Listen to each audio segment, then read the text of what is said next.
So the question is a Hebrew approach to Christian philosophy synonymous with the biblical discourse of wisdom?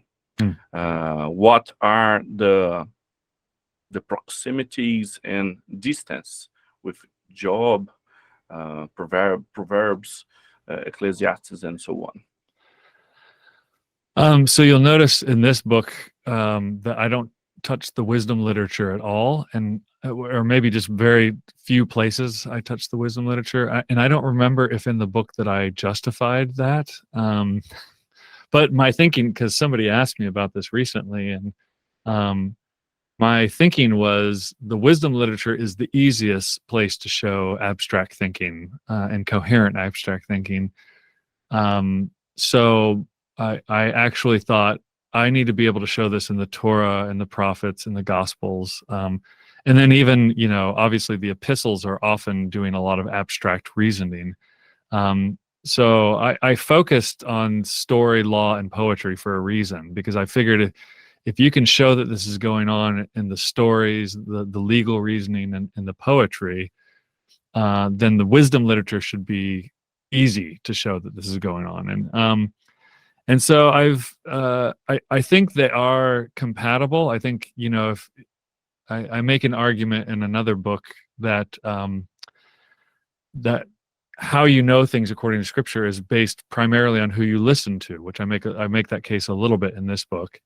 Well, Proverbs 1-9, the phrase "Listen, my son, turn your ear towards me, your son, and do not fail to listen." Right? Listen, lest you forget.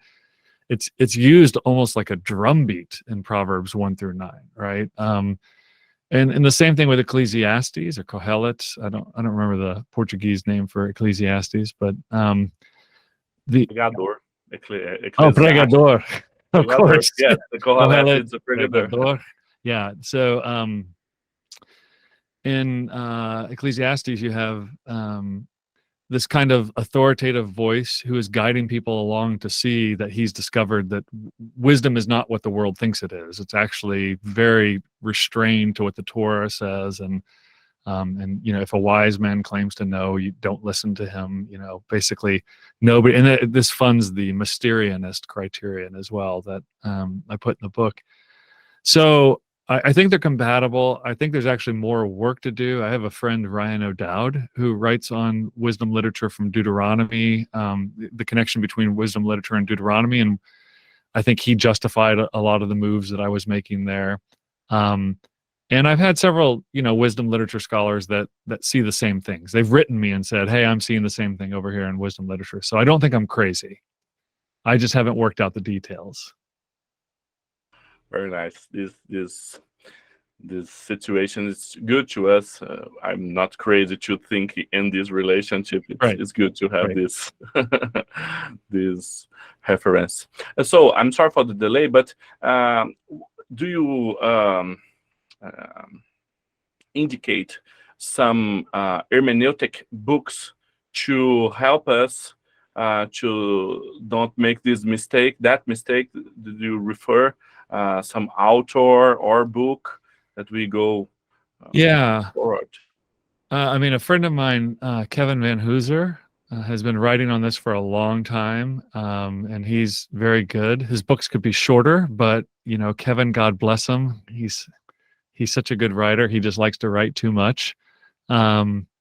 Richard Hayes would be another obvious one. I might nitpick with some of the things Richard Hayes does in his books, but I think his method is very good. I'd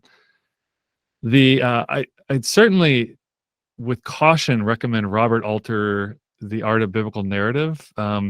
Again, Robert Alter, he has very idiosyncratic interpretations. So his actual interpretations can be weird, but again, the discussion and the method is very good. I think I'm sure I could think of other ones off the top of my head. But I think Kevin Van Hooser has the right, but Kevin's response to my work has been, he always says, "This is good, Dru, but have you ever considered theodrama as a better, he thinks his view is better, which is fine. You know, like, you know, I love Kevin. Everything he does is good.